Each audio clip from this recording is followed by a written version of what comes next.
May 7th meeting of the Portsmouth Energy Advisory Committee. I'll take the roll. Ben, Present. Kevin, Present. Peter, Here. Tracy, Present. Betsy, Present. Counselor Cook. Here. Welcome back. And Herb Lloyd is not with us, and Tom Rooney also wrote to me saying he was not going to be able to make it. So tonight we have a chance to talk with Peter Rice. After the council motion to look at the feasibility of solar array at Jones Avenue, that's been a project near and dear to our committee for much of the year. But before we do that, we have some minutes to approve. Has everyone had a chance to read those? Splendid. So I just had, I've mentioned to Stephanie a couple of comments. Okay, A few sure. points when we get. Okay. Yep. Is there a motion to approve? Yeah, I make the motion to approve the minutes. Second. And are there any changes, additions? Okay, So yeah, normally I don't kind of wordsmith these. Stephanie does a wonderful job, but there's a couple bullets in the CPCNH statement section, section 5. That I just wanted to, which should we make? The first bullet there where it says PEAC members expressed alarm that I would add because the folks were mentioning the risk committee and risk management, Calpine, et cetera, that was really, I would say, after the parentheses where we say that the controls and guidelines. I'm trying to follow my.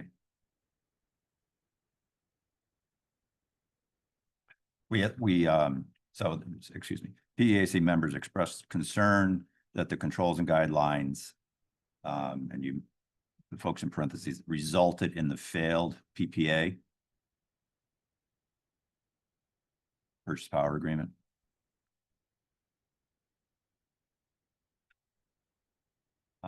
Coupled with missing the financial realities of the 8.5 million loss. So I just wanted to add the phrase "and resulted in the failed 2025 PPA." That's coupled. power purchase agreement.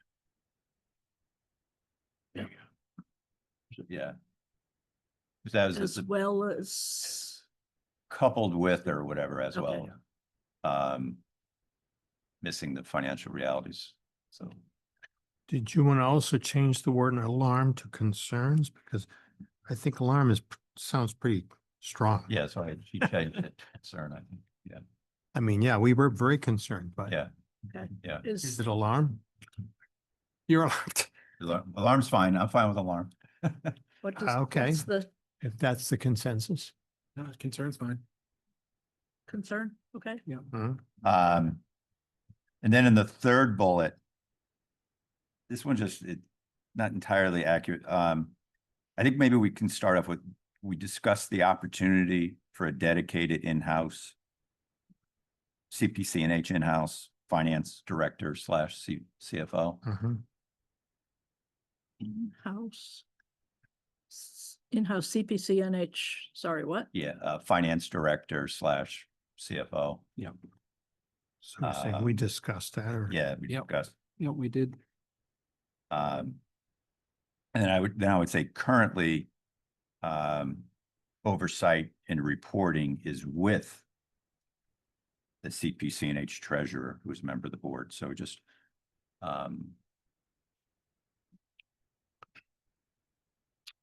reporting is with.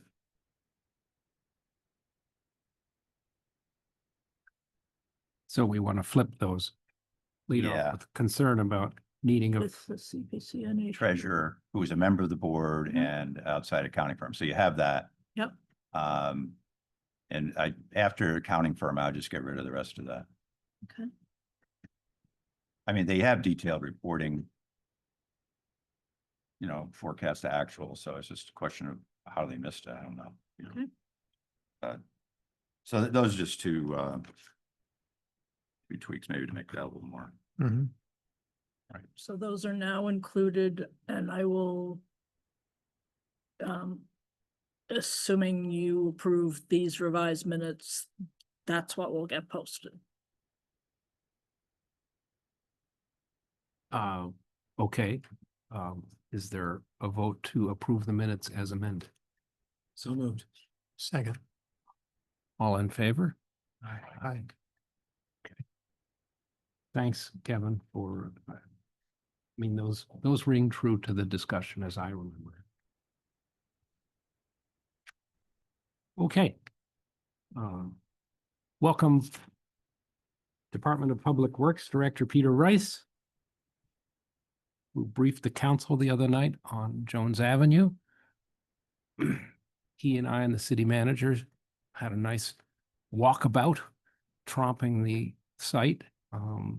And you can update us on what's happened since then. Since that walk around, I mean, the walk around was initiated by you, Counselor, to get a better feel for what some of the potential challenges from a regulatory standpoint we may face.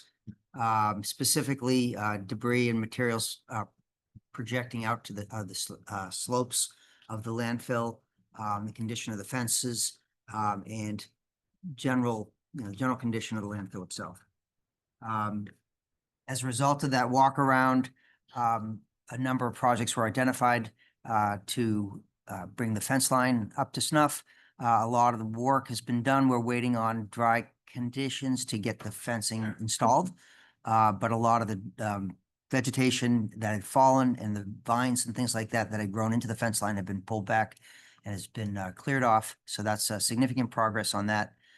In addition, some of the material that's been projecting out of the sides of the slope have been collected. You can imagine it's like stones, picking stones in farmland. Debris slowly works itself out of the side of a landfill, given freeze thaw cycles. So I imagine we will continue to find things over time as we go along. However, the highly visible things that would jump out at a regulator as they walk by have been removed. And, you know, it's a nice recreation area in addition to a landfill.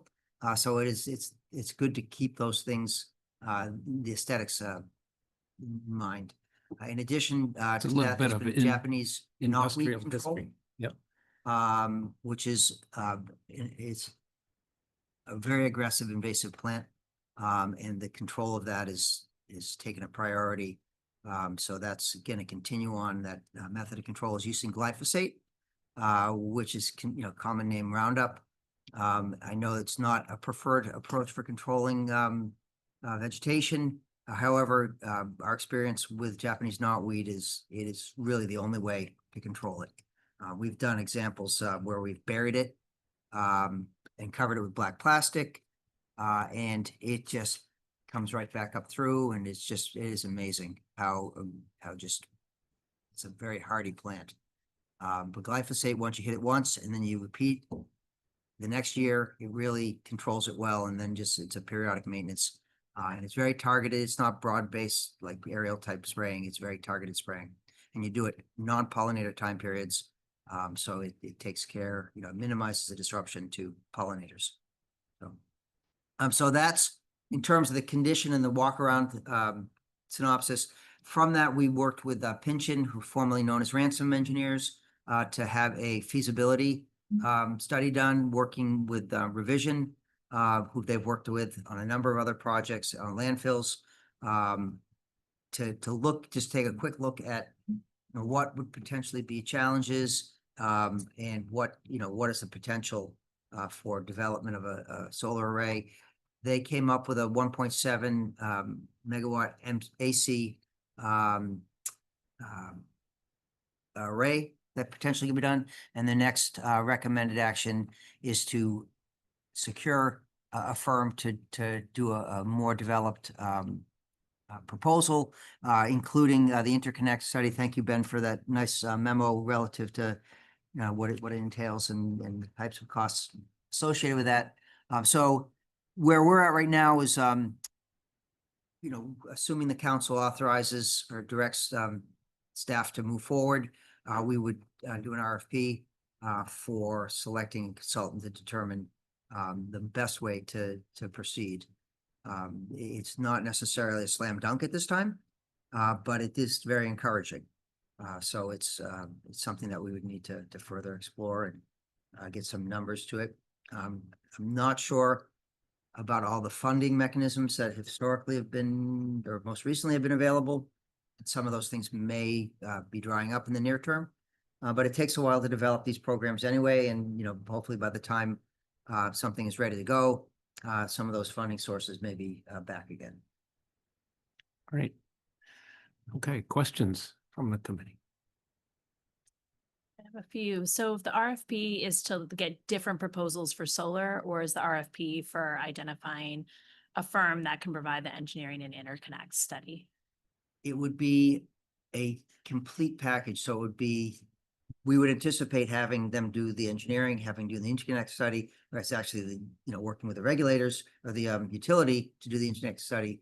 But they would be the one that's spearheading that. It would be part of their proposal cost. Okay. And, you know, it would be, the intent would be for them to come forward with options for us to develop, whether it was a power purchase agreement, whether it was lease, whether it's lease to own, whether it's, you know, what the different options were and how it was most cost effective for the city. And then that was my next question is, are we open to hearing about different proposals for different ownership types or non-ownership? So that's great. Yeah, yeah, Awesome. absolutely. I Cool. mean, ultimately, it comes down to what's in the best interest of the city. Definitely. Great. And sorry, just the glyphosate is like a trigger word. I know it is. People, you know, it's, and we've gone a long way to avoid using that. Yeah, We don't use synthetic compounds for fertilizing all our ball fields, and we've really cut back to really the bare necessity. And it really comes down to Japanese knotweed and one other common invasive. I was just curious. but Oh, I can't were you remember. mentioning along the fence line or actually in the landfill itself? The landfill's clear. It's along the fence line. So, okay. Yep. I was going to say, like, to the extent that solar helps prevent us from doing things that we don't like to do, like mowing lawns, removing weeds, like keeping weed suppression down, like that would be a case for reducing our usage on those chemicals, but it's on Sure. the fence line, so We, it is what it is. we do a very, it's integrated pest management approach. We minimize, you know, use that product to the bare minimum. And whenever we do, we annually do a report to the council saying when we're planning on using it, and the types of activities we're planning. Yeah, using. sorry, I didn't mean to make you justify. No, it's, Approach of it, I was just I'm- hoping solar could be a solution for multiple things here. if you ever have the chance to go down the Route 33 bike path, Yep, for Yeah. a number of years, it was overgrown and being taken over by, this is the rail trail you're talking about. not the rail trail, the bike path along Route 33, Oh, okay. going from Pease over to Greenland. Oh, okay, got you. It was yeah. overgrown with Japanese knotweed, and we did one application and it took it all down. And then we've done one maintenance application and it's been 6 years and it's, you know, it's very minimal. So it's a controlled use of a product. It's not just a broad, you know, let's just go around and do whatever you want to do with it. Peter? Yes, thank you. Peter, I was going to ask you, the RFP, does that include opening it to different solar energy vendors as well? Or are we now locked into revision as such, No, or? It, It could be a- revision at this point would be one of the potential proposers, but it's not locked into anybody. Okay, thank you. And it hasn't been developed yet, so we're, Right. you know, working with folks. Peter will be involved and Suzanne Woodland, Deputy City Manager, will be involved. So we'll be pulling something together. Thank you. And Peter, how do you go about selecting, identifying the firms that you're gonna send the RFP to? Is that? We would advertise, Yeah, you know, there's a number of firms that do this type of work, so we'd obviously send it to them.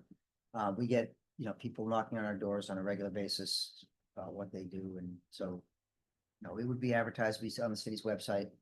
And our new digital procurement Mhm. program, Yep. which seems to be getting more interest by outside vendors. Yep. Are we still thinking this is gonna be a behind the meter initiative, the feasibility to like plumb into our municipal facilities, or is that? It comes down to, what does it cost to integrate it into the high school and the pool?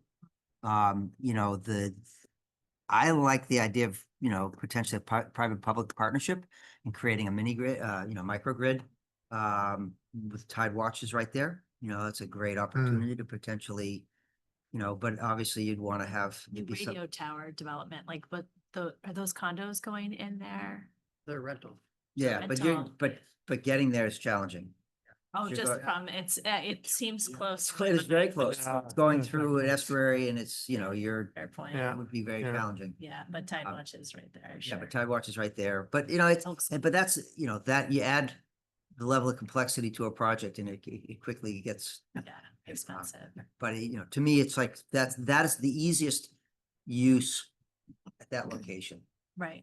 Just because you have an existing roadway that you can get down, relatively easily to the backside of their development. The high school is a little ways away. You're going over a ledge, Mhm. you're going through the ball fields. Yeah, It's not simple. yeah.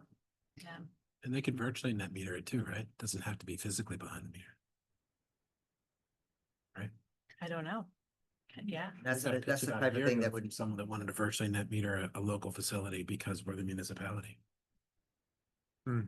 interesting. I know I had been approached by someone at Tide Watch with an interest in something like this. Does anyone had any other conversations with? I think the council had an email. Yeah, I know.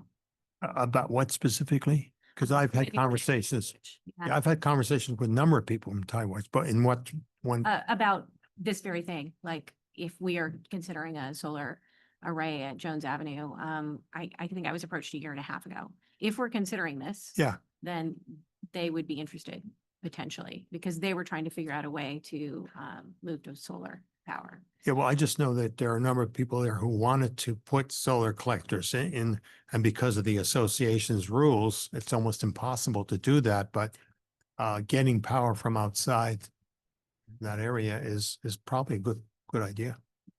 Do we know what their demand is versus what the 1.7 megawatt supply is? Yeah, I guess we could estimate that pretty Yeah, easily. yeah. They all have a $300 bill, how many units there are.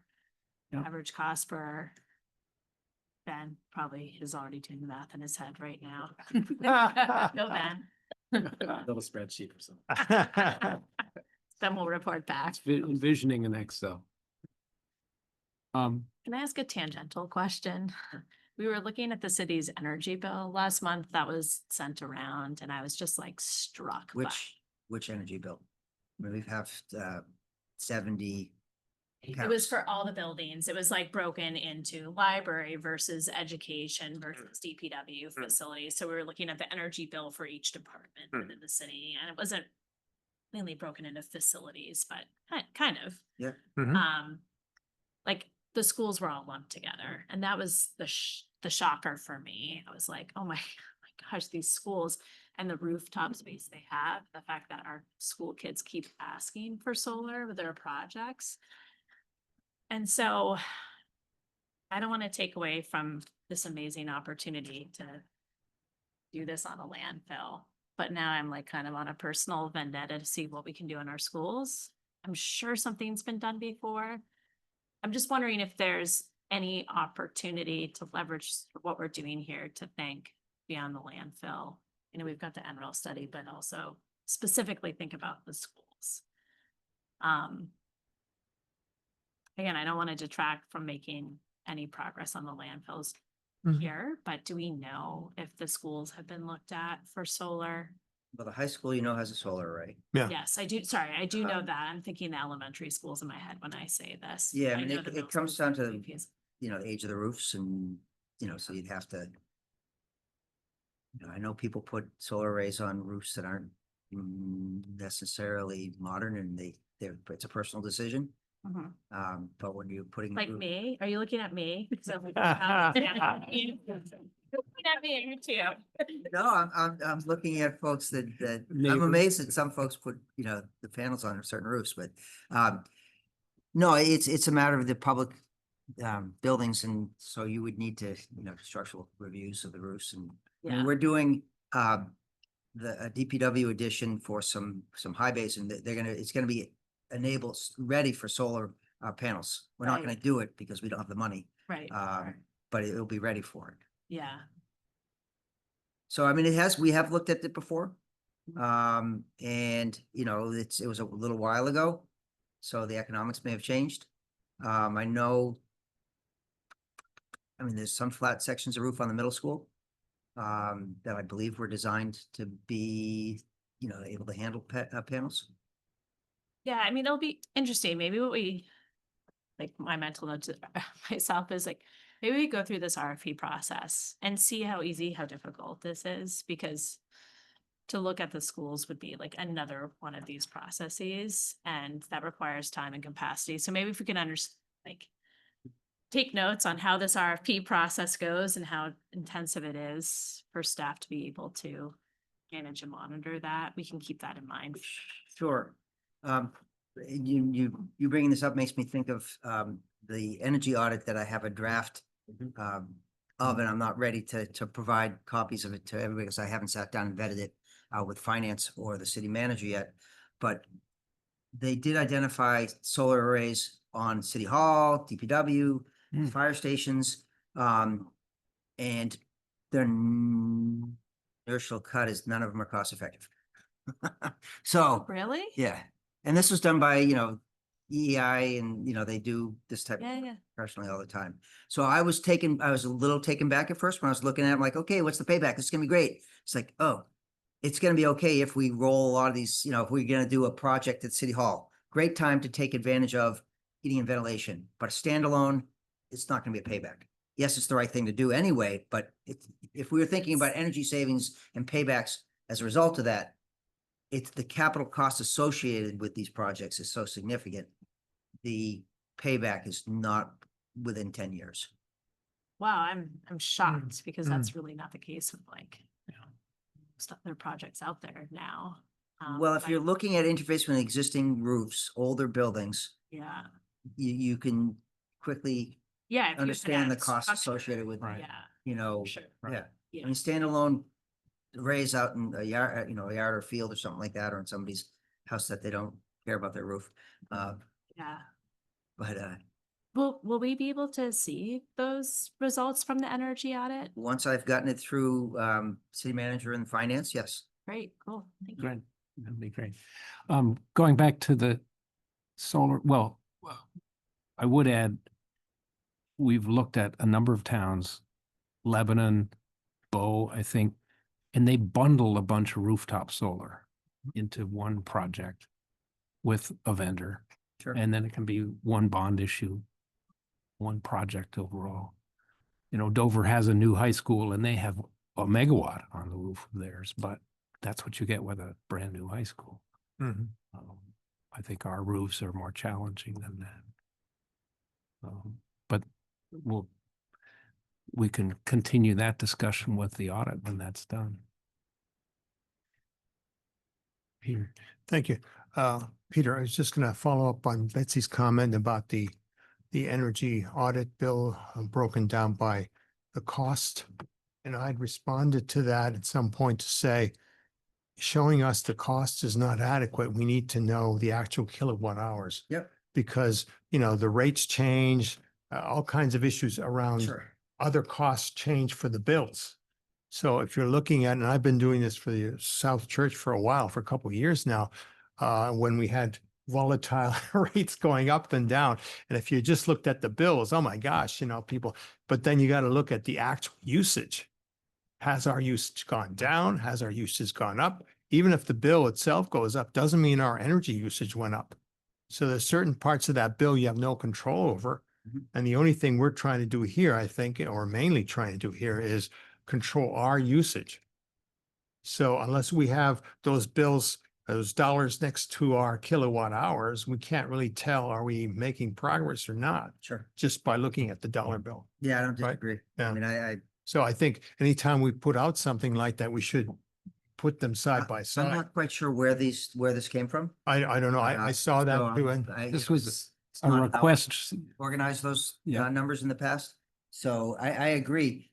Our biggest challenge right now is we have had intermittent staff available to do, you can't easily get a summary from Eversource.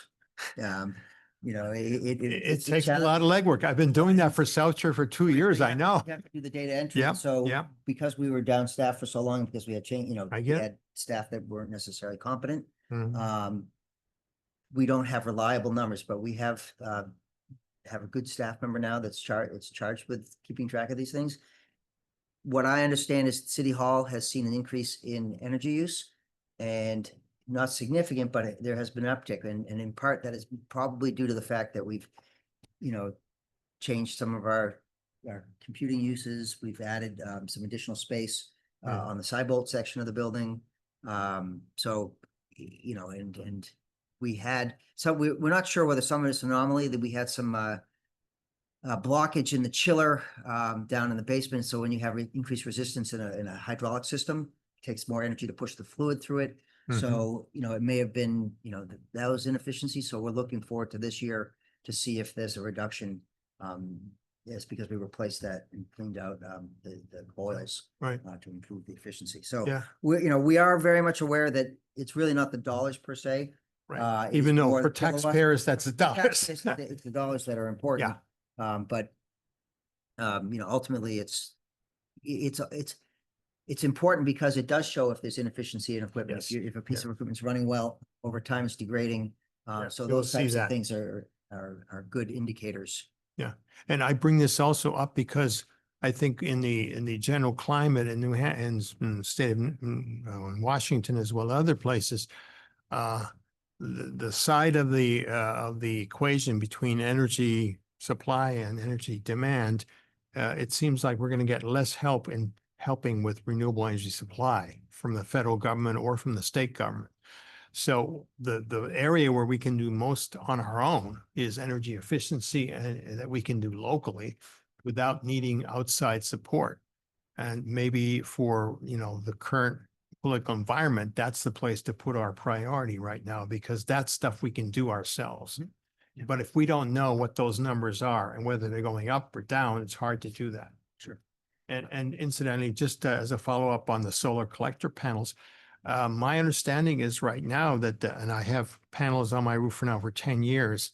The panels that I put on back 10 years ago only had like 17% efficiency, but the newer panels are close to 25%. So on the same surface, now I'm getting 50% more energy output than I would have 10 years ago. Yep. So I think that trend helps us a little bit, and to see about the viability of these projects. Yeah, Inverters are and the pretty- price of panels up until, Yeah, of course, now we have the other issue with the panels. the price of panels were, very competitive. Yes. But hopefully, Yeah. America. Well, with based tariffs, we don't know how Yeah. that's going to be Yeah. impacted now, right? goes up a little bit. Inverter I'm eager to technologies, get us back inverter to the technologies. Jones Avenue, just because that's what we asked Yeah. Peter to Sorry. be here with us for. Did your engineering firm and Revision look at a number of different ways to take power out of the array, like Jones Ave, High School, Tide Watch. Tide Bunch Watch? of interconnected. Did they No. have thoughts on No, that? it was a high level, what would fit on the site? Mhm. What potential concerns and what are the next steps? They did throw out some, general concepts in terms of how to develop them, whether it's power purchase or lease to own type thing. But, this was given the charge that we, at this point. Yeah. Given the unknowns and, we weren't going to be sinking a ton of money into doing something without clear direction. And frankly, we didn't have any budget identified to do the work that we did do. We were able to roll it into some, some of the work that were already identified. But, it's, as Ben's memo or note said, it's $50,000 to $70,000 to do the interconnect study. And it's, it's $1,000 to do the application potentially, 500 or 1,000. So, ultimately, it's a policy decision for city council. We would have to identify where the funds would come from. If Mhm. there was something that somebody wanted to pursue. There are some monies that could potentially be reprogrammed. But when you do that, the person that you Right. reprogram the money from may be upset. So. Yeah, no, The- And we've seen Revision share some of those costs if the Upfront. overall project is beneficial Yeah. to them, if it's a lease type of deal or a, Yeah, they'll do lead loss sometimes, to Yeah. a certain extent, but they want to make sure they cover, some of their costs. right, right. Herb, any question? No, I keep thinking of questions, but you keep answering it, so. Peter, I don't want to get into your cornflakes, but I'm just trying to, how do you manage something like this? Do you have like a project manager who's kind of running point for you, or are you rolling up your sleeves and working on this? How does it work within DPW, like to date and over the coming months? So to here? date, because it was a relatively light lift, I dealt with it. Yeah. And I called the person that we work with that does a lot of the work on the landfill. And was talking to him, and he said, well, we work with Revision on a regular basis. And so, give me a proposal to do a feasibility study. I'm not looking to spend a ton of money, but what would it take and what would we get out of it? So, I manage that type of thing, but the second it becomes a bigger project, hopefully I have somebody to hand it to. Because, there's a lot of things that we're, balancing, and I can only do so much and give, a good effort Mhm. to something that deserves, a level of attention. So would somebody else be kind of running with the RFP prep and administration, or is that something? I would be you'd involved with the development of the RFP. And I would probably pull somebody in right now. Christine Sparviero has been doing a lot of our landfill work. And she's involved with getting the fence line cleared out, so I'd probably pull her in. Yeah. So it's, certain levels of history and knowledge relative to what it takes to develop RFPs and, is Sure. needed. And so she's a newer employee, so I'd have to be involved to a certain extent. And then hopefully, you get a decent consultant or contractor to work with, and, you hire them to reduce the load of work Sure. that we have to do. Thanks.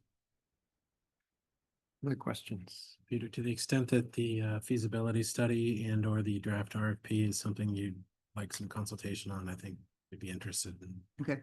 taking one. Absolutely. So are we estimating, somewhere between 75 and 80,000 in putting into the budget somehow this year? If we were wanting to start this project within the next fiscal year? Just to do all the interconnect study and. Yeah, just do the interconnect study. That wouldn't secure a consultant to work with. To a certain extent, it depends on how we structure the proposal, whether, it's an at-risk type of thing, which I'm not a real fan of. I would rather compensate folks up front to know that we're getting a thorough evaluation and that they're not feeling at risk. And therefore they would do the due diligence to develop something, not just sell us, anything so that they recoup their monies.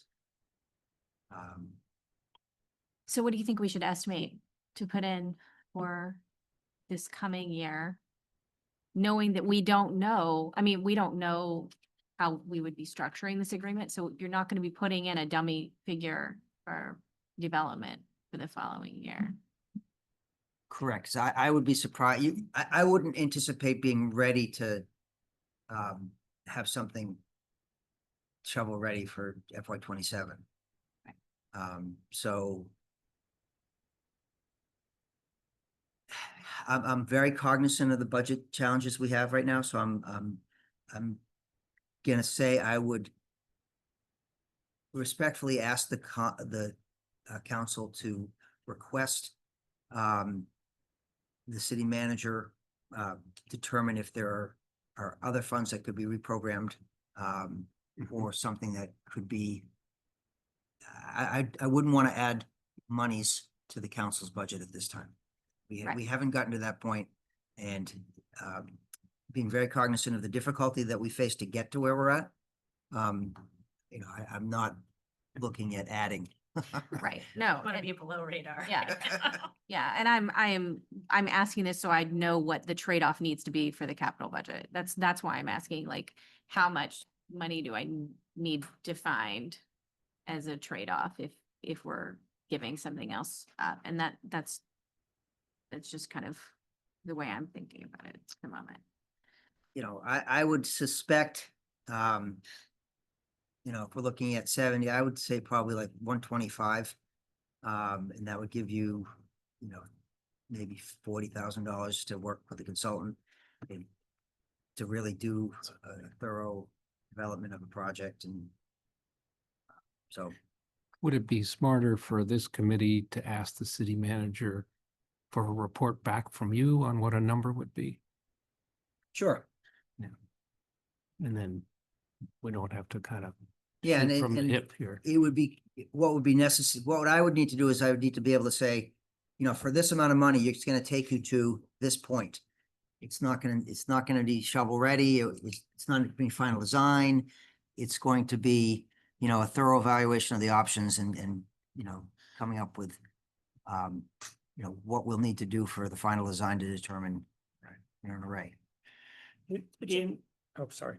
Herb, Well, I was gonna, Vision came to see us, what was it, like a year or 2 years ago? revision, yeah. And I think were proposing a ground lease. Maybe in parallel, does it make sense for us to look at doing a ground lease to a developer? You know, that would require potentially no capital outlay for the city and some sort of revenue that the city would get. So there's a value there to the taxpayers.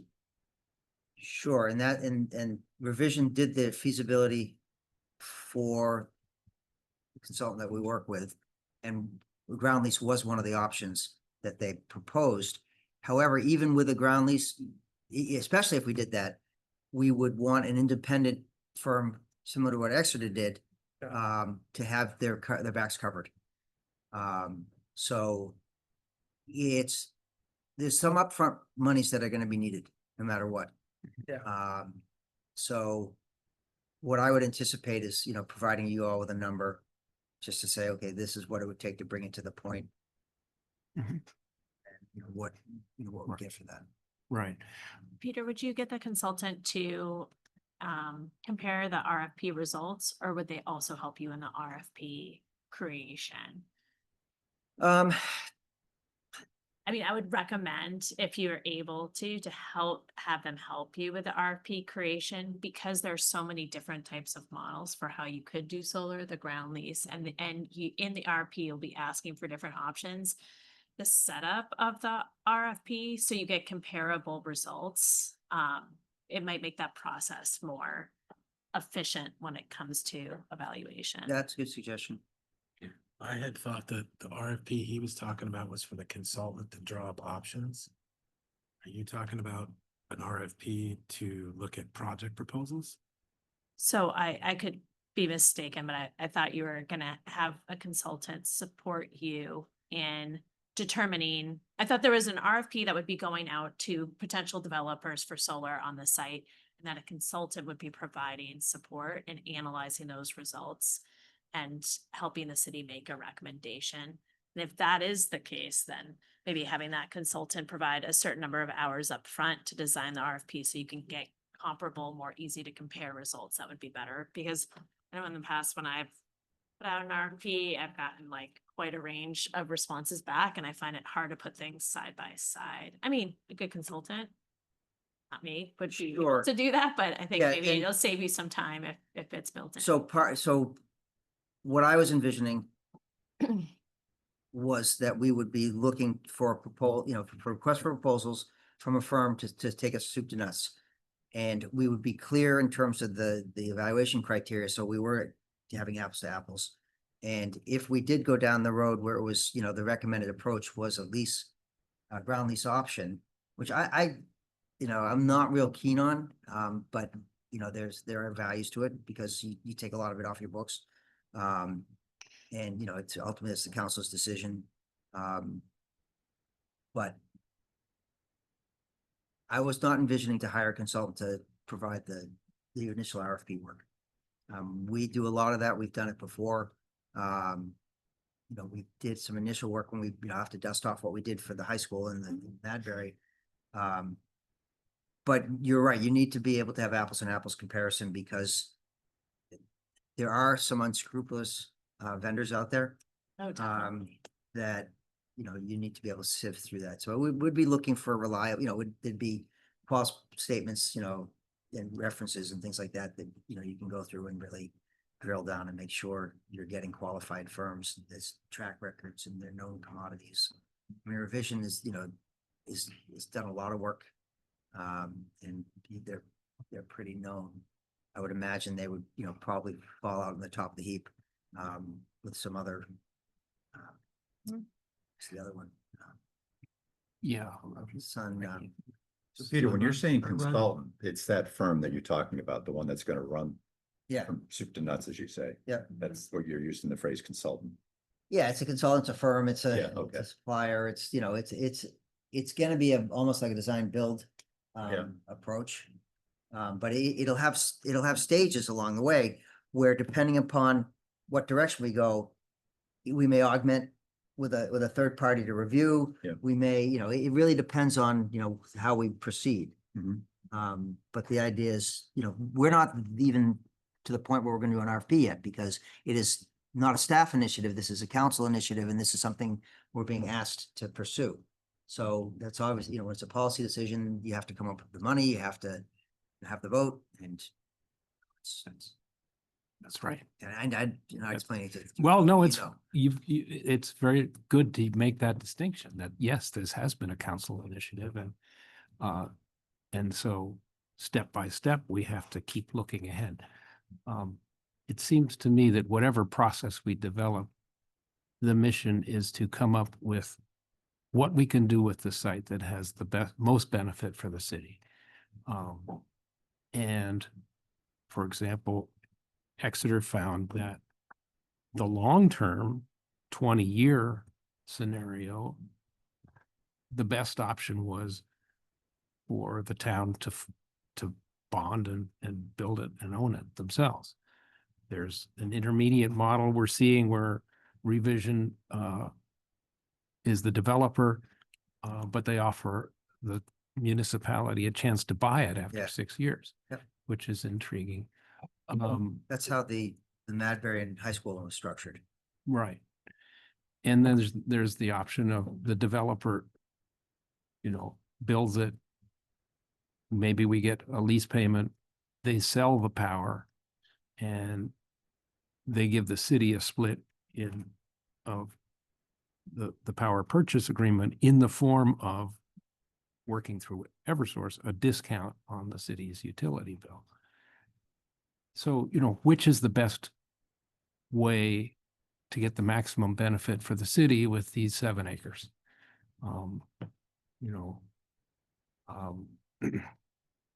And I think it's pretty clear that much electrical production, there's a lot of value in 1.7 megawatts of electrons.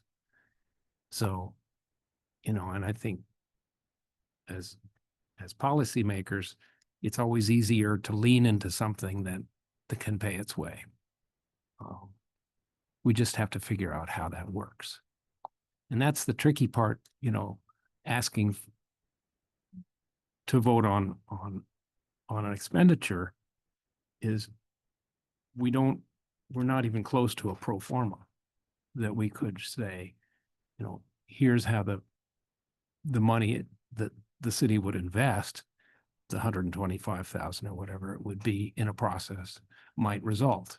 Yeah, and this has actually been a great discussion for me because it's helping me clarify a little bit of my thought, and Betsy's correct. It might be worth having an intermediate step to flesh out instead of doing anything more, just do the, array of options and select based on that array of options. But there's still some legwork that has to be done, and the interconnect is a big, if there's a huge cost associated with the interconnect that's unknown until you do the study, you got to do the study. So there's some costs that have to be done and steps that have to be done to flesh that out a little bit. So, I mean, it's good food for thought. And, you know, it's refining my thought in terms of, you know, how we're going to, doing this.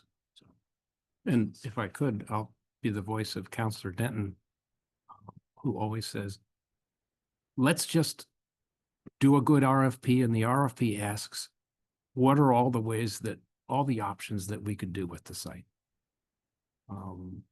And, you know, that would forego the use of a consultant to help shape the RFP. Though I assume you could hire the consultant after the responses were in to vet them. But he would always say, why not just go to RFP and see what the vendors can give us? right, which is, you know, which was part of the thought process was, you know, we could flesh it out and keep somebody on board, because a lot of, you know, what I'm hearing from different vendors is that they don't want to be precluded from actually supplying the panels and into developing the array. Because that's, I guess what's where they make a lot of their, It's their honeypot. yeah. So doing it in a two-step where you have, you do a first step developing all the options, and whoever does it isn't precluded from proposing, is one approach. And the other approach is you know, you go with somebody that doesn't do installs, that just does, you know, engineering and does that type of thing. Right. You know, but then I would ask, you know, how familiar are they with all the ins and outs of all the funding sources and how they make it happen? So, I mean, there's some work and it really, we haven't started the RFP process, because we haven't been given Haven't asked it, direction yeah. to pursue that. So it's really at this point where, you know, we're just starting the thought process and, you know, what would it take? So. Did Exeter use a consultant, and I can't remember in what way, CES, to help them review the options and to review the and appear- RFPs? I asked the guy if they had a consultant to help develop the RFP. That's been kind of my experience, and he said no, he said he was confident in his own ability to develop the RFP, if I recall his response. But Right. didn't. a Yeah, he said he had enough consultant experience to Review do the it, so. results? I think they had a consultant come in to evaluate the results and review, I think mostly the financials. Okay. Right. And the consultant thought that some of the financials were too rosy Mhm. and knocked them down a little bit. It sounded like that's how it played out. Yeah. And that was valuable. So there's definitely value in having that independent assessment. And now that I'm recalling, he offered his services to give some advice and support on when we were developing an RFP. The Right. gentleman from Exeter, he was willing to have conversations about, you know, so it might be just another asset to bounce things off.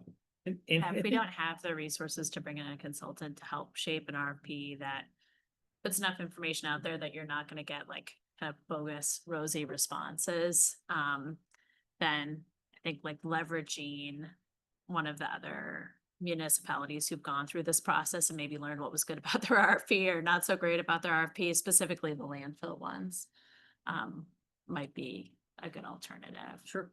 It's Yeah. always good to have extra, you know, resources.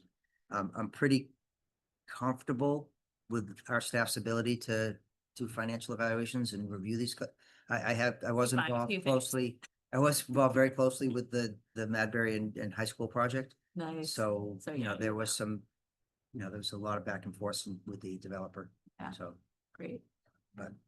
I was gonna say, my experience with the city too has been that, we do reach out to our partners, to our neighboring communities that have experience in things whenever we're doing anything new or that we haven't done before. So, had a lot of those conversations over the last few years about, well, we've reached out to this community who've done this and this is the advice they gave us. So I think that the city staff is great about that. Yeah. You know, what we don't have is the know-how to say, oh, I could readily see 3 or 4 options with this site. um, we're exploring the elephant in the dark and we don't know what those options might be. So what's the most efficient process and the smartest process we can develop to get those answers? And it's a sequence of tasks. You know, what's the right sequence of tasks? Do we go with a broad RFP and take all that information in and then get an independent assessment of what's right about those, what's wrong about those? Do we get the independent consultant to set up the RFP and develop the options independently without any influence of wanting to be the solar developer? I don't know. I would put that to the committee and see what we think's best.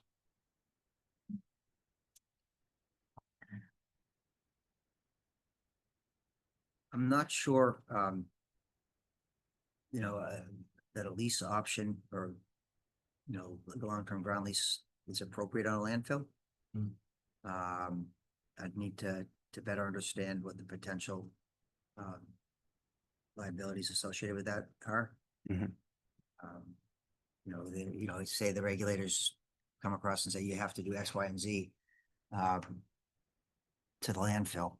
Right. And then, that flies in the face of a lease agreement we have with somebody that's, what exposure do we have relative to, telling them to take half their panels out? So I would, this is not, it takes a lot of time and effort, and having outside assistance is definitely makes the lift easier. So, we probably would, look to consultants to help with that. But, Okay, yeah. so,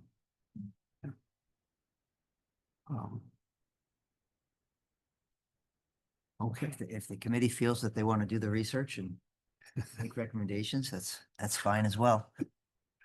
well, I have a question on, what are the chances that we could get a firm that would be willing to do the project, including an interconnect study, and give us reasonable numbers? I'm just trying to think of ways that we can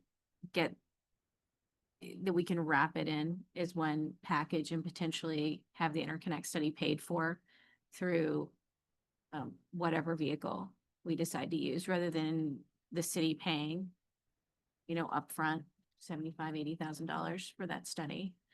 I mean, how many firms are skilled, have enough experience that they could put in a bid and be fairly confident that they're going to be able to do the project before they even do an interconnect study? Do you see what I'm saying? And make it cost feasible for us. mhm. Are there firms that have enough experience to be able to do that? Lots of firms with lots of experience, but until you do the interconnect study, there's a big unknown. And if there's plenty of hosting capacity and we're only on the distribution system, upgrades are inexpensive and all the rest of it, because it's what you find out from the study is what's so key. If for some reason there's no hosting capacity, it's a tough location, or it's the only location and the upgrades are expensive, that's just a lot of unknown for a consultant to take on. Because they have to offset that versus their margin and whatever their markup is. And that's a lot of uncertainty.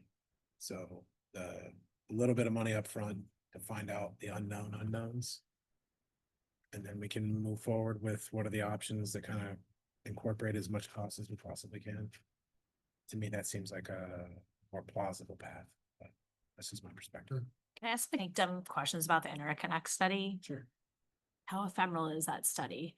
Is it looking at a particular point of grid connection? So like if we were interested in the cities doing multiple projects, is this this study very specific to a point of connection within the city? Or is it more broad when the study is done to say within this I don't know, however, the grid is divided up within Portsmouth, or if it even is, like, how, do you know how specific that study is?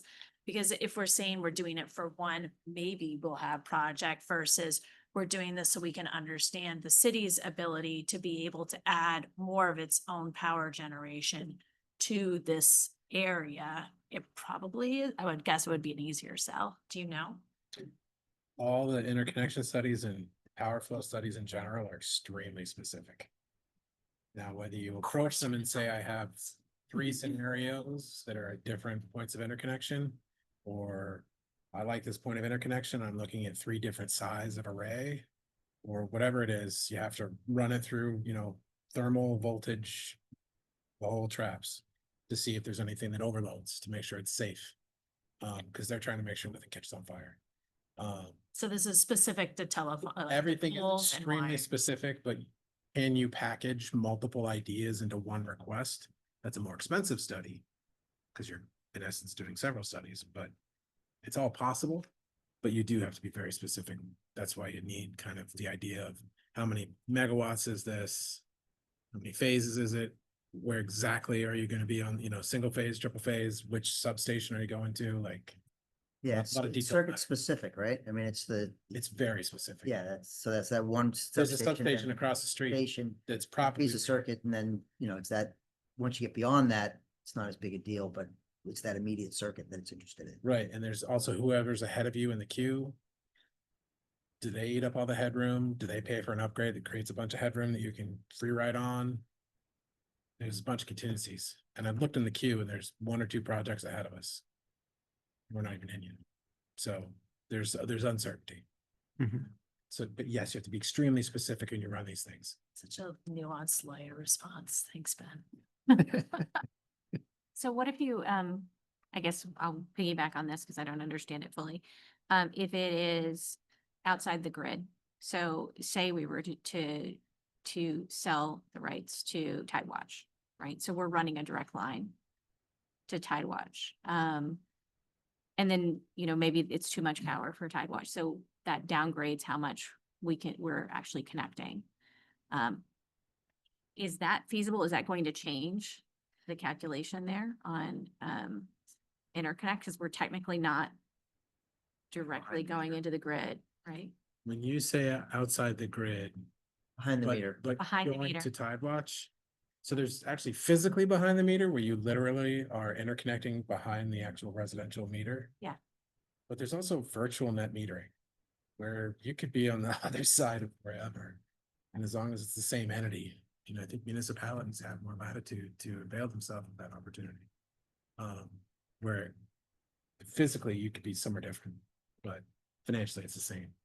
So there's a bunch of ways to do it, but if you wanted to physically go behind the meter at Tidewatch versus just connect to the closest transformer you can find, those are very different options. I mean, and it's all configurable however you'd like. But ultimately Tidewatch is also probably connected to the utility, so Tidewatch would have to do an interconnection study.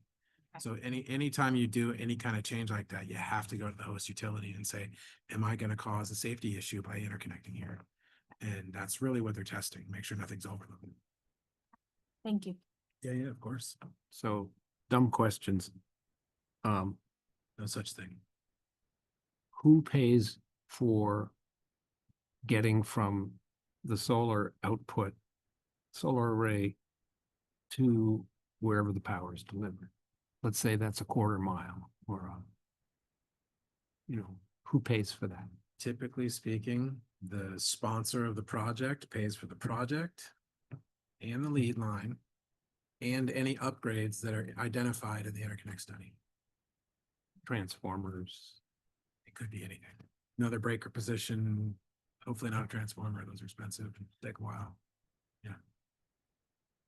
Was that not the issue with Exeter? Right, they're still Was waiting. that lead line that they were waiting for infrastructure, I thought, to actually connect to Eversource or whoever. So the array is done. They're not providing The battery. array was done a while ago and they haven't connected yet because Some It's not component- funny, it's sad. Yeah. It's tough, yeah. It took us close to 2 years to get a panel for the EV charging stations down at Bridge Street lot. Physically interconnected. And it's from the time we cut the PO, time it was delivered. Wow. Yep. Is that from China? No, it was local, it was American Traffic Bureau. Yeah, I think Exeter said they ran into problems with the supply chain for Yeah. the Yeah, transformer. I think yeah. it was. Transformers. Right, it was a transformer and it There was was a particular Supply chain. 2 years. spec and it was just the lead time was. Right. Ben, can I just ask, is there anything that might change the situation if we are also talking about battery storage? In, Well, in the context of our solar Ability. generation, you no, know, I mean, subsidies. does that, no, not subsidies, but I mean, in the way of managing the energy? Absolutely. Solar plus storage is a better financial package. You can smooth out the Hmm. availability of the power, so you can get a better price for it. I mean, on a residential application like this, it may not matter if you're just fully net metered. I'm at the bulk level and I'm thinking Hmm. hundreds of megawatts. But generally speaking, yes, Does that make any difference with the connectivity issues?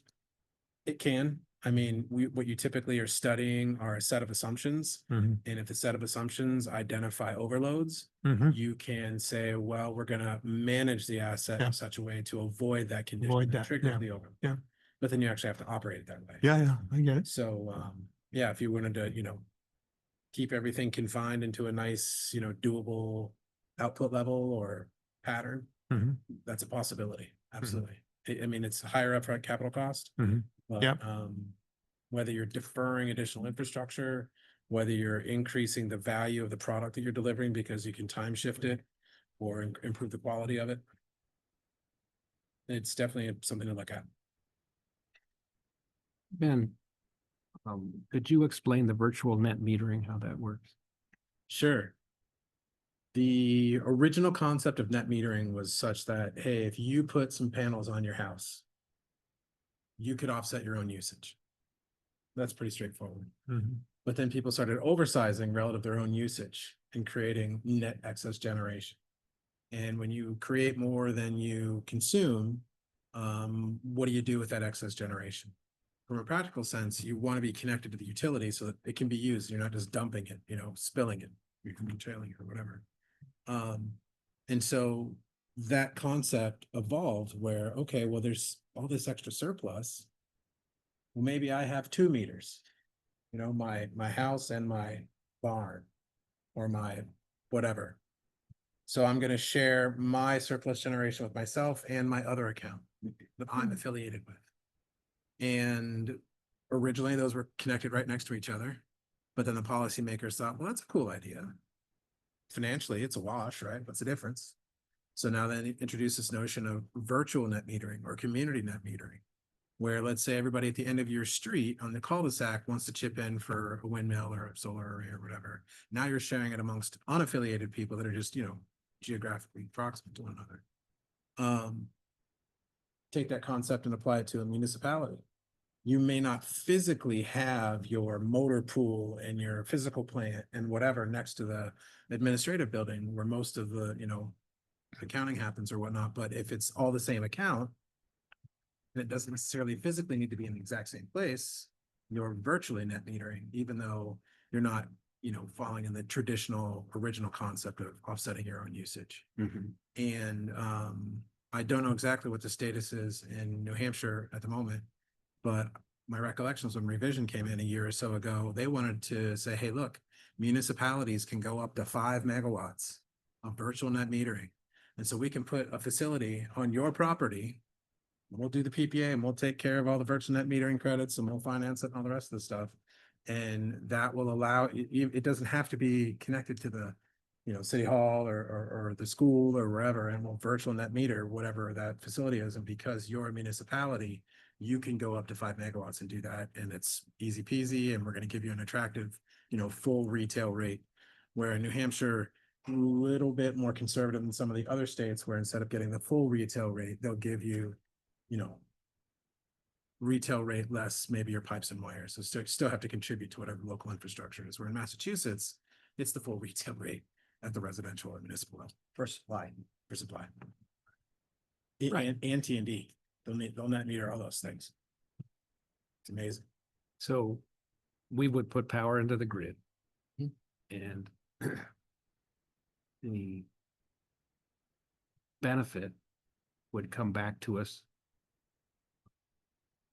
on our utility, our city account. That's We the have idea. lots of city Mhm. accounts, but That's the idea. we could apply it to all of our city, the whole bill for the city. Right. Even if the school that we are behind the meter connecting to doesn't use that much power. City Hall might, and Mhm. other places might, so yeah. On an accounting basis, you'd be able to share in the value created by the next generation. That's helpful. All right, well, Either way, we need the interconnect. In any scenario, we need an interconnect study though. That's just the reality of what's gonna happen. This is no physical change to where the electrons go in this scenario. It's just a different payment, a business arrangement versus. It's an exploratory effort to find out what another part of the project is gonna cost. The system upgrades. Are Yep. they gonna be $20,000? Are they gonna be $2 million? $2 million, we find a different side. Can you mix customers in a virtual scenario? Like we're looking at municipal accounts plus perhaps Tidewatch. Or does it all, the host is the municipality and it's just the That's a great question. municipal accounts are kind of roll up to the host municipal account, but it's all municipal. That's a great question. Mhm. We need to take a look at the regulations and probably get Yeah. a legal opinion. Because if you wanted to do something like that for financial reasons, but the regulations are such that it would, limit your ability to avail yourself of the subsidy, maybe you can somehow find a side agreement that doesn't violate the regulation where you can still capture the full subsidy, but get a contribution on the project from someone else if you are good at crafting the legal agreements that way. There's a bunch of ways to do it. But it's a good issue to spot. Question. Ben, just to clarify the virtual net metering thing. Let's say the city supports creating some kind of generation, 5 megawatts or whatever. And our entire city usage is similar, let's say. But we're not located next to this entity that's generating the power. And maybe just the high school is, okay, let's say, right? And maybe the high school takes 1 megawatt of that and there's 4 left over. The rest of the municipality's consumption, if it uses up that much energy, the 4 megawatts, but it's not getting it directly from the source. Mhm. That would mean it's getting it from the Eversource grid, Mhm. right? And so that other 4 megawatts generated from the source must be somehow flowing back to Eversource to compensate for this, right? I mean, it's got to go somewhere. That's right. And so they will then use that to account for what the municipality is using in there. Is that correct? That's exactly right. That's how the Okay. grid works Okay. now at the distribution level. Okay. The transmission level too, but that's exactly how it works. Okay. One last question. We addressed this, I think when revision came to the committee, but I wanted to double check. The high school array currently, is that behind The meter. the meter or is it, okay, so it does not count against our 5 megawatts. So like you're only allowed 5 I would as a I city. would suspect it would add, it would probably be included. If it That- limits the city to a certain amount. If it's the city's account, you've already got a couple of 100 kilowatts on the roof. 300. 300 kilowatts. We can only get 1.7 at the landfill. Yeah. I think it yeah, would still yeah. count, but I think we still have room. Yeah, that's what I was debating. Does it Three- count if it's behind the meter or does it, It still counts it still counts? Okay. because it's all Seven, virtually behind. roughly 700, I think it's 700 between Madbury and, you're right, about 300. for high school. 350 okay, John, can I just get back to the energy audit thing sure. that Peter's working on? For 2 reasons, a couple times at this meeting, I'd asked about whether or not the Spinnaker Point facility is going to be included in this energy audit that they're doing, and I was told it would be. However, I heard nothing back since We, then, we did an energy audit for this, for Spinnaker, long time ago. not a long time ago. What, Maybe 8 years ago? That's not long. 8 years ago? Yeah. Okay, for me, that's P- very, P- James Peterson's firm did it. I know, but it was not a, it was not a true energy audit as we know it. Let's, if you knew, I- New Peter, Hampshire. We can talk about this I know, another okay, time. well, Yeah. well, We well, don't own that building. So. Okay, the- well, the let me finish. investments That we make. Let me in this building finish. are Limited to things that we can justify. that's exactly my point. We don't own this building, but we will own it for another 8 years, as far as I know. The 6 is this, okay. So whatever happens there and whatever we consume there, we pay. We have to repair everything. If it breaks down, we have to pay the bills, which are dramatic. I walk in, I use it all the time. There's so much energy and efficiency in that building. It's enormous. So I can't imagine Mr. Peterson going in there and saying, oh, this is great. You know, No, he didn't. He identified $4 million worth of investment. We've well, invested. a lot bunch of them money. haven't been changed. I mean, You're right. And it's because we prioritize monies for Okay. investments that we have for long. I term. know, We I don't know. own the building. I know we don't own, but we're obligated to keep that building going at least for 6 years, and it's inefficient.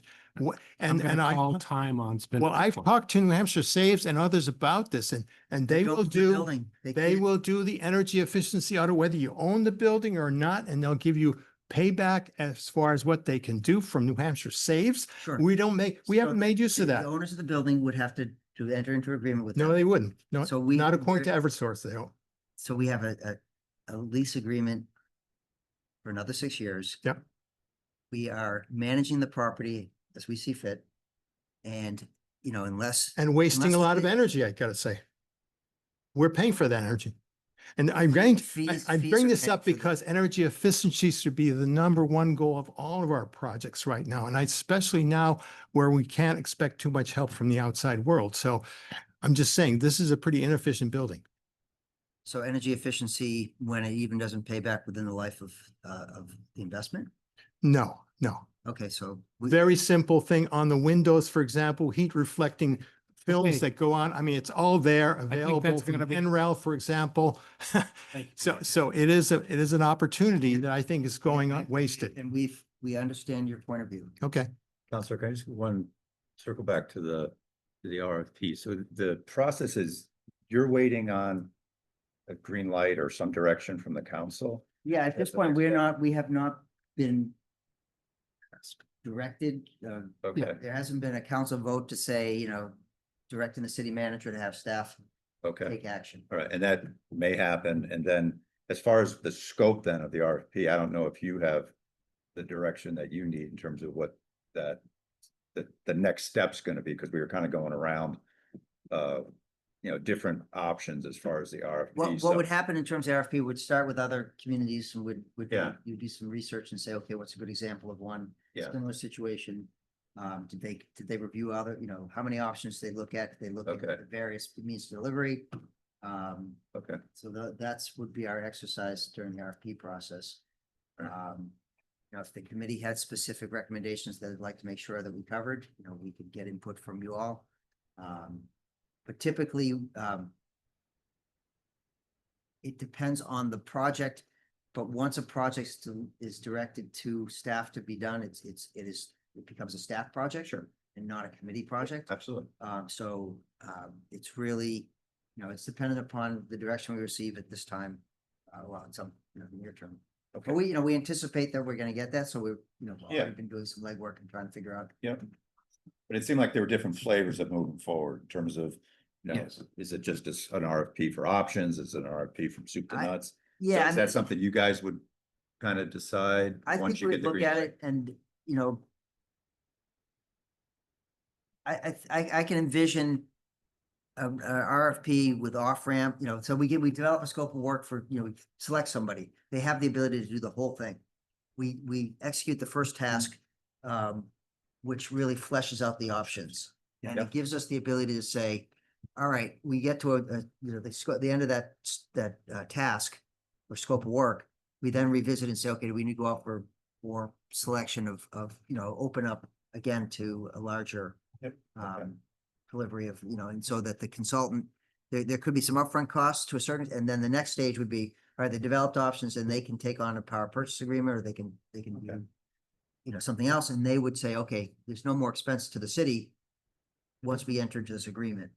Yep. So So the That- scope of that comes That's from the the council? sequence of tasks. The council will give Peter We that would- direction on that scope, or is your green light kind of generic and then Peter decides on how to craft the RFP? I'm just curious, kind of, the way I've seen. it in if the you're past- looking for advice from us, or I don't think so, but I just didn't want you walking away not with direction. So typically the council gives us, we want you to develop solar array on this property. And then you figure out. Come back, how to- start, here's the resources necessary to do it. Or say to the manager, determine where the resources are and report back.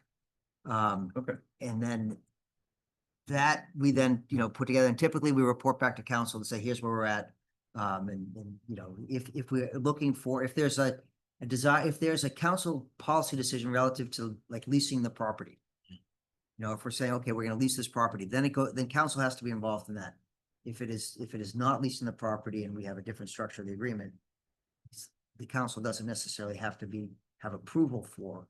But at the end of the day, we will, we'll be reporting back to council and getting Okay. their buy-in before we commit to something. They'll typically give you scope. Great.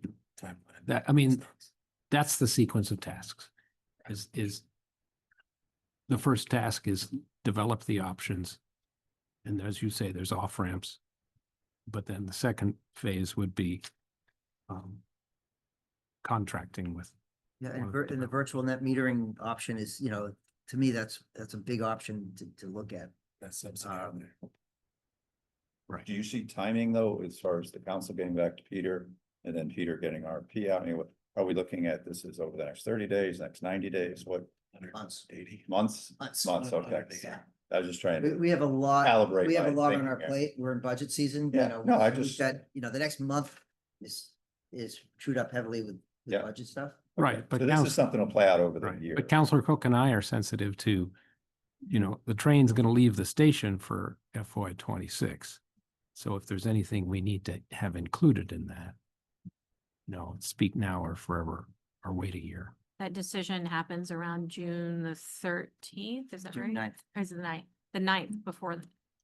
Yeah, so we have, We'd want to know before you Different get to deadline. that point, so it would really Yeah. be during your work session. Yeah. That would want to, have a clear idea that you're looking to kind of reprioritize. that's Well, next week. even, yeah, that's like right now. Yeah. Well, we knew you were looking for something to do, Peter, so. And Thank would it be you. This is, helpful I learned so much Yeah. tonight. This is. for your been discussions with the very council productive. to help scope out what the directive might look like? I mean, because I presume that the Yeah. council gives the directive to the staff. Right. And so the scope, the timing, the milestones, if there's any Yeah, assistance you'd like, I imagine this committee would be happy to help with that. but the great thing about a legislative body is we can ask the staff to get to the destination.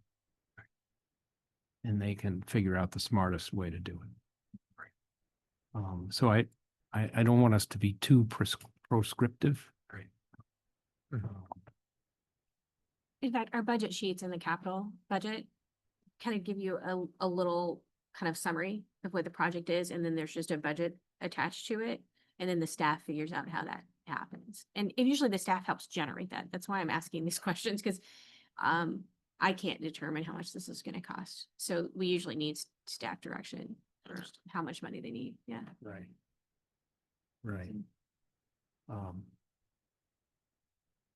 But I appreciate what you're saying, is that you could help us craft something. If it's Oh. helpful. Yeah. Well, I think we're so fortunate to have expertise of people who've done a lot of this in the room, so it'd be great to take advantage of. Yeah. Yeah. Okay, so I'm hearing a two-phase process. One to develop the options, the next to move ahead. And. Yeah, I mean, you don't know what you're committing to until you do the interconnect study. Right. And we have to allow time for Yeah, that. and even if there was no major impediments, you know, there's still a cost to develop the site. Yep. And maybe more expensive than people realize. Right. And the other towns that we've looked at, this is a 2 to 3 year process. 36 months is a good outcome if we can get that. Great. Thank you very much. You're welcome. Peter. Thank you, Peter. Unless you want to stay and talk about windmills. Talk See you about later. windmills or adjustments on a basis.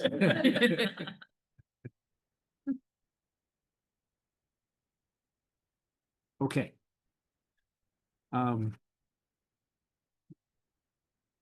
Further discussion on that, or do you want to move on to? We may have reached our absorption point. Move on. Yeah, move on. Or As fascinating as it is. Herb sent me information from NREL.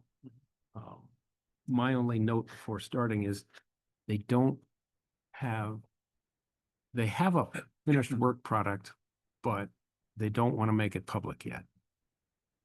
And they asked us because they think some things may still change. It's still it hasn't gone through peer review yet. So, it may be more sensible that we give you something to read for the June meeting. That's fine. Mhm. Okay, but we can give you enough. Could you guys just describe the work product vaguely, just so we know what's included and what the scope is and everything, Yeah. without getting Um, detailed here?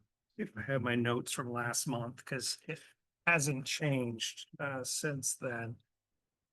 They're looking at there's 3 sites that we asked them to look at. Pierce Island, Pease, and Madbury. And we asked them to look at solar and wind combined together, and then different ownership models.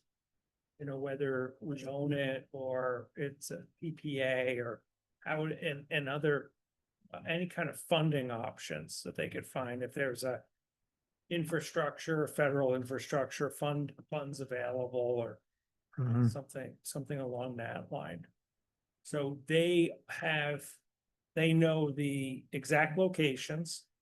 They have spent time with city staff, so they understand what the ground constraints are for putting up any kind of wind turbines and or solar arrays. And so they are putting all that information into their models and looking at the feasibility and payback periods for turbines and solar is what we've really asked them to look at, combining those two together. So that's, our hope is that they come back to us with the data that we need to make whatever decision we want going forward. Pierce Island, for the most part, we've been pretty clear with them to say that we felt that the hurdles would be very large to get public approval to put a wind turbine and somewhat in the middle of the river there, that location. So We don't want to go for the 120-foot, right? yeah, so they are. That's who the wind is. They are very. Putting Christmas lights on it. It could be an aid to navigation. battery just to. But the wind modeling looked extremely positive for Pierce Island, which you can imagine. Not as great, but still positive at Pease. Not so great at Madbury. And so, but what they came back to us with was solar and wind at Madbury might be financially viable. Right. Yeah, so we'll see what is in their final report, which we just got a kind of that pre-peer review copy today. Yes, And I didn't get a chance to look at it yet. Yeah, I had a chance to look at it and my takeaways were that it's evolving and shaping up to be better than when we asked to add solar, I think that adds a whole new dimension of benefit, which is good. It adds extra cost, but the payback periods go down. Yeah. The two power sources. And you know, there's payback periods running 6 to 8 years, which is pretty good. Internal rates of return of 6%. In the draft, that can change. So, you know, when the two power sources seem to be better than one, although it's more capital upfront. And yes, there's lots of wind at Pierce Island. But there's possible space for solar there too. That they've identified on a photo. So that I felt like our last discussion with them when we said, let's look at layering in solar. And let's also look at if it's a developer financed project as opposed to a city finance project. I think those were two good things to look at, and they're going to bear fruit in the final work product. Yeah. So that's how I describe it. I think it's always important to remember that solar and wind are very complementary. Even when the sun doesn't shine at night, the wind still blows, you're generating electricity. Whereas when it's sunny outside and you got lots of solar energy, great. Wind could still be producing power, but you know, they kind of offset each other time-wise during the day. Yeah. That, you know, otherwise those of us who have solar, we know there's not much being generated at night. So it's good to know that something is happening at the same time when the sun, or when it's cloudy and when it's stormy, windy, you know, no sun. Yeah, absolutely. You know, and Madbury could be, you know, one of those spots where there may not be a lot of concerns about a taller wind turbine in that location.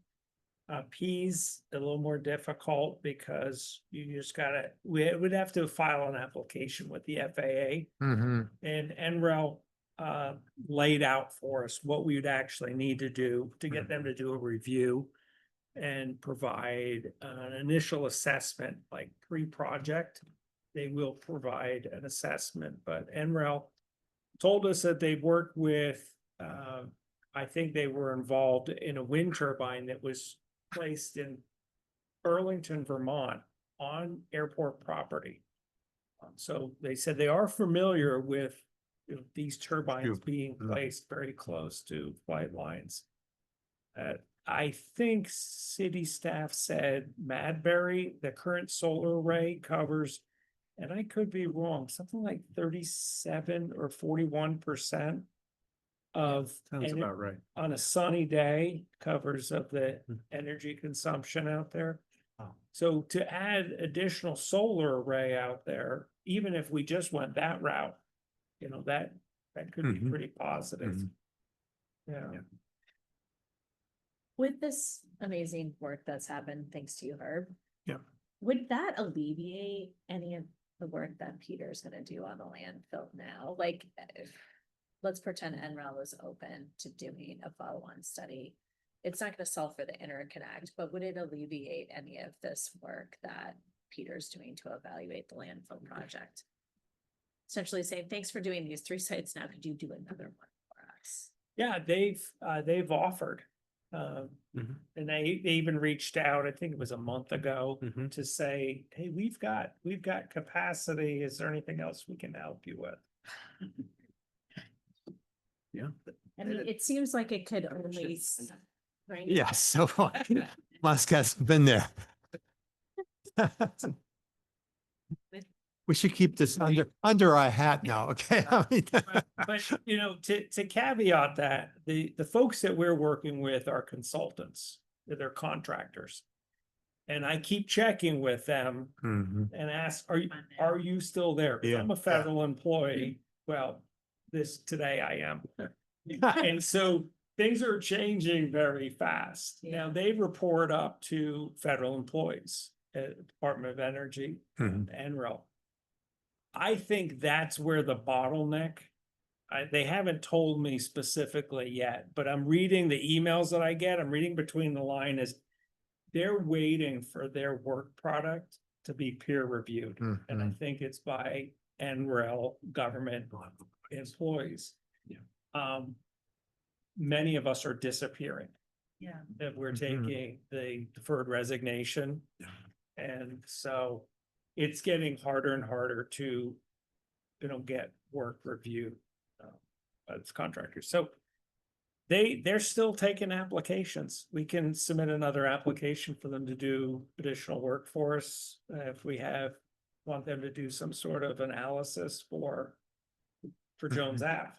Yeah, I think maybe if we have this pre-peer review study that we could send to Peter and be like, hey, this is the work product we got for free out of this. Would any of this help you Mhm. and potentially reduce this cost we put in front of the city? Like it's not gonna solve the interconnect, so I think that's like a firm number that we have to ask for, but could it help with any of this engineering work that you are going to have to do with an external party?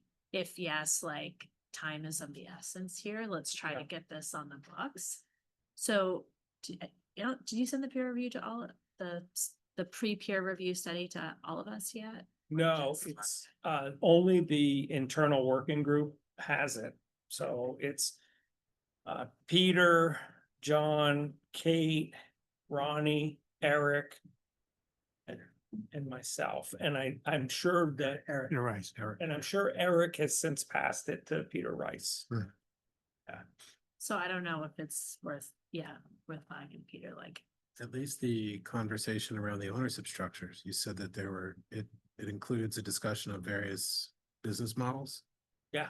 for, That seems like that's at least germane. Mhm. Yeah, to yeah. what We're asking here. Mhm. Yeah. Even if the engineering is at a Mhm. different location, yeah. the business model piece may be helpful. So would one of you that has it re-forward it to Peter and say, hey, after you left, we went through this. Times of the essence. Would you like us to reach out to see if this could alleviate any of the work and budget needs you have for this? Yeah, I've mentioned it to Peter Rice a couple times and Eric, because Eric is part of the city engineer. He's part of our small working group on this. NREL had wanted to help the city with looking at solid waste disposal. Oh, yeah, that's a great little opportunity. So. Getting rid of PFAS in the sludge. Yeah, because I think DPW engaged in a contract to have a engineering firm do an assessment. And NREL was happy to jump into that. But I know sometimes too many cooks in the kitchen can not, the souffle isn't made any faster. From a budgetary perspective, even if it would be helpful, I wouldn't want to plan budget And then around not having an yeah, do it and then not have the money Yeah. and then Yeah. you. Yeah. put it to with your another market, year. not need it, Yeah. then, Yeah. yeah. So maybe what we could do is we ask the city manager to get a number, an estimate of what it would cost to develop the options for Jones Ave.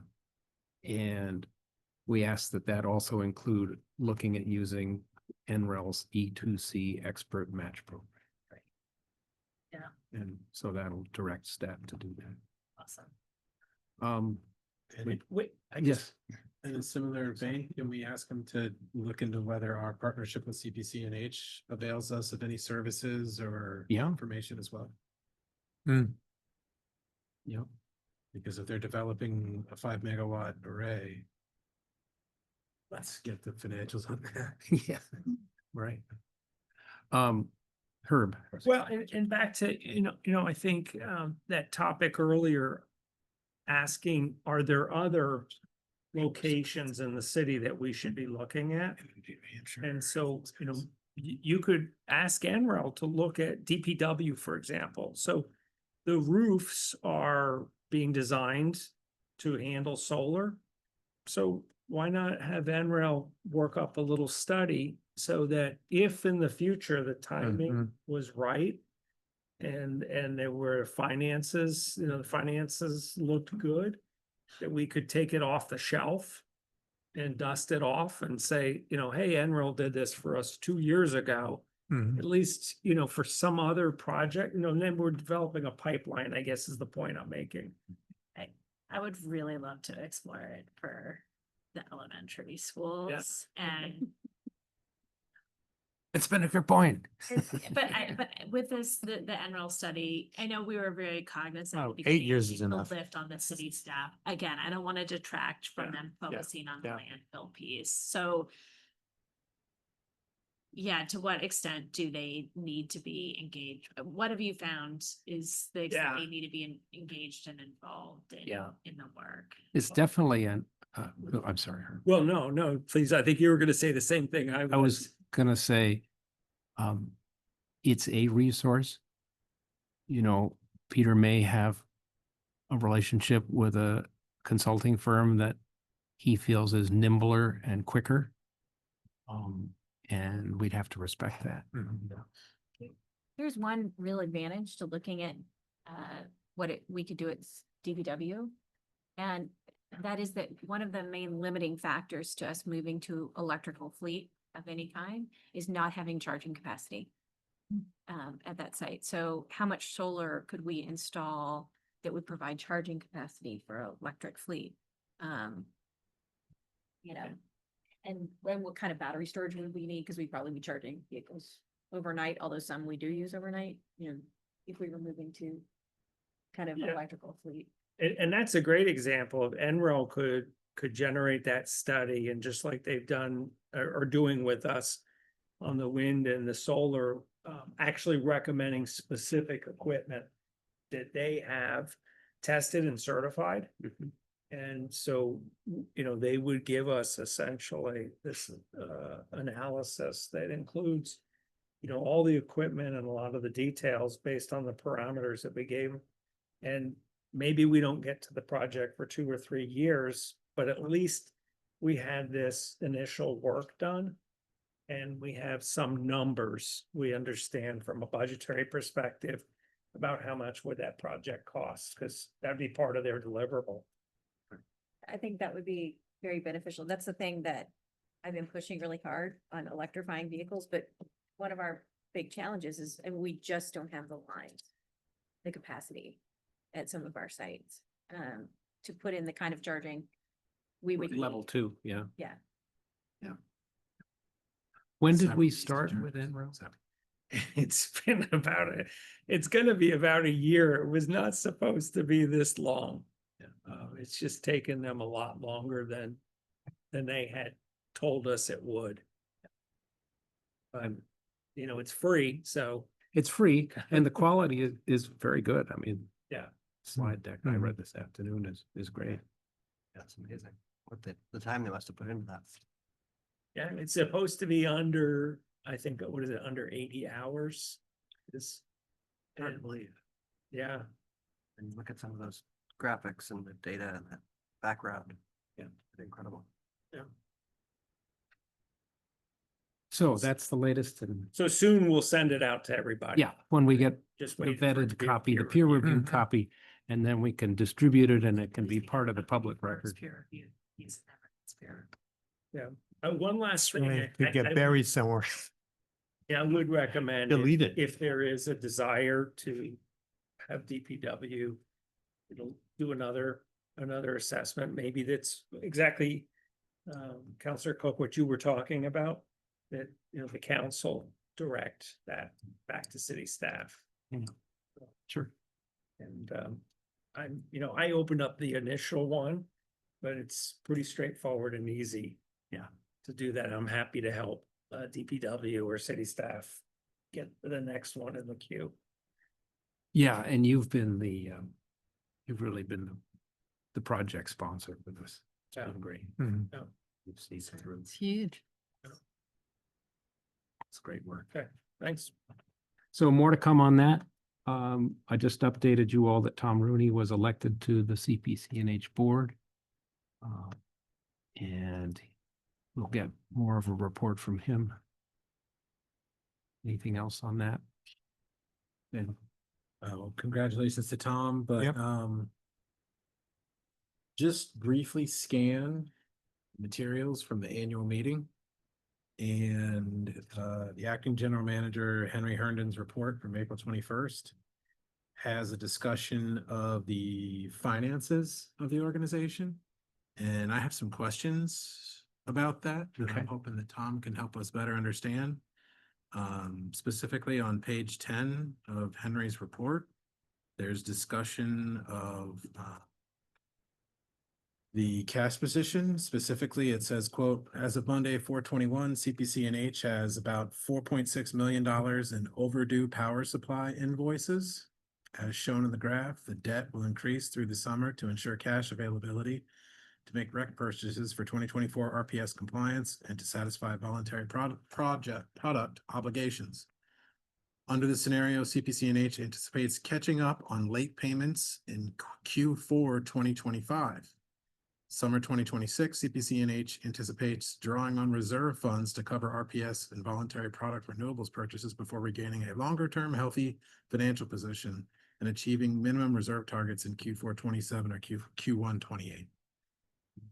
That sounds like there's more to it, and I'd like to understand what that means. Absolutely. okay, Thank we gotta get those answers. Yeah, I think, you know, we have, as a committee, I think, accountability both the council and to the 12,000 customers in the city that are in community power. I think to have a better understanding of some of the moving parts right from CPCNH. So we as a committee kind of understand Yep. what's been transpiring, you know, seems a little, hopefully they're getting their arms around some of the challenges they've had, but I think it would be helpful if Tom, maybe for the foreseeable meetings, you know, we dedicate a little bit of time just to get an update to Right. in terms of things that they're addressing, you know, known issues that have occurred, whether it's around controls or whatever, just so we're all comfortable with the direction, you know, and that, you know, you as counselors are in a position to update your colleagues in terms of, you know, this is still a, you know, a solid organization, and you know, everything is, you know, they've had a little bump in the road, but here are the things that have taken place. So, but I think we should have just a little bit more. Or if it's more than a bump in the road, let's. Yeah, I'm trying to be Let's say it's a Yeah, it's a big bump. But it's been, you know, they've had a tough stretch, and I think as this committee, I know we're talking about Jones and we're talking about NREL and stuff, but I mean, our kind of bread and butter right now is really community power. You know, we've brought all our residents onto community power. And I think it's incumbent on us as a committee to really, you know, ensure that the underpinnings are solid and that they're you know, they're turning the corner. I have a question. Could this be because they brought so many new communities on board at a bad time of year? Because I know that there were a lot of communities in the queue that ended up not coming on board at times of the year that could build reserves. You know, Good question. Yeah. Seemed like there was maybe a power deal that went wrong. Sounds like there maybe was some things that happened shortly after the power deal that were unexpected. So to get a sense of what exactly happened and what they're doing differently to make sure that we have the confidence in them, that they're doing this properly, I think is where. And even before the power deal, in the last 6-month period, they were underwater over $8 million. So from August to January, August 2024 to January 2025, they were underwater about $8.5 million. That was even before the power purchase agreement issue. So underwater meaning, They lost money. right, They lost $8.5 million in that 6-month period. right, but what were the reserves they had? Were the reserves sufficient? Right, you know, I think that's what I would want to know. Yeah, but I'm just revenue to expenses. They Yeah. were Yeah. $8.5 million shy. And apparently that, was, it didn't really surface until toward the end of the year. Towards the end Kind of of the year, yeah. transparency around that, so Yes, for whatever reason, but, that's a big miss. I also want to make sure that they beat the default service rate in this next period. Mm. If we go more than one period where we're more expensive than the default rate, Mhm. I worry about attrition, which could be a real problem. Mhm. So let's make sure that the ship is righted and we're Mhm. doing a good job. Also- Yeah, and I think that's a challenge because if they need to build back reserves, that's gotta be in the rate. I understand. Mhm. Yeah, they need to pay their bills first.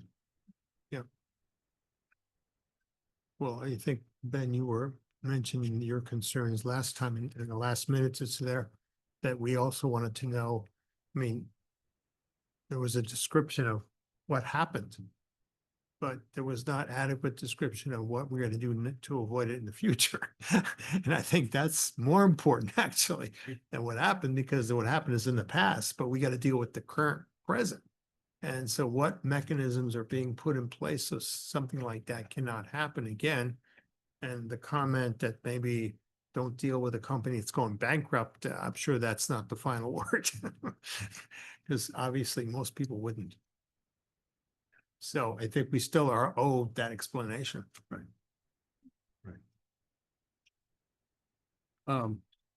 Well, we will have a fuller discussion in June. Thank you for raising those questions. They do need to pay their bills. So I'll check in with Tom. Peter, you were on the call for the, I was at the meeting with Tom, but he stayed for the board meeting afterwards. Okay. But they did explain a fair amount, sort of why, what happened, but Mhm. I think they got a little more, there's a lot more detail in the report that they put out. I think it's a really good point. I think it's really important this committee understand it. I think Tom will be able to do a good job explaining it and answering your question about where Okay. they're going. Right. Because it's complicated, but it was spoken about quite a bit. Especially in the after meeting, I think. Work. right, okay, so maybe there was action coming out of that board meeting. Yeah, I think we saw the last package, I think, Sam was putting together. I think that he's putting together a report on what transpired, so maybe we Yeah. can get some insight into that Yeah. at some point. Sam's working hard on trying to write the ship. Good. Okay. Before we go, is there a consensus that we should ask for a report back on these costs from staff for the city manager on Jones Ave? See. Sure. Yeah. Okay. Yeah. Good. All right. Well, we'll. That's one question. Yeah. How did that workshop go? I'm so sorry I had to miss this. Oh. My husband came back late. Yeah, we had a council meeting that night. I know, it went well. I think, again, there may be, I don't know, Kevin. There twice. I appreciate that. Peter was there. 15, 20 people. You get a few people each time that are new. They did, someone from New Hampshire Saves was there as well as the button-up presenter. They did mention that some towns have done fairs. I think Peterborough and Bow, like energy fairs. I have asked a little bit about, I think someone mentioned, can we promote New Hampshire Saves in some of the city communications? And they sent out some marketing material that we could potentially use. They would need to review that, which I think would be good. I think the biggest problem I see is that most residents don't know about Mhm. these things. And I think doing more outreach to the community will also help build support for things like Jones Avenue, any of these big projects that are coming up.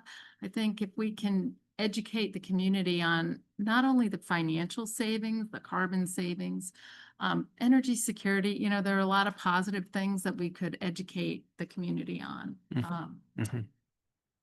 And the only other, for what it's worth, unrelated piece of information that I have gotten in the last couple weeks is that for the IRA money, the Inflation Reduction Act money that's kind of on hold, is that once the new Assistant Secretary of Energy is confirmed by the Senate, which has been kind of out there, then they'll start reviewing projects. I don't know. So I guess they're not dead, but that's, Limbo. Told on pause. yeah. James Daly.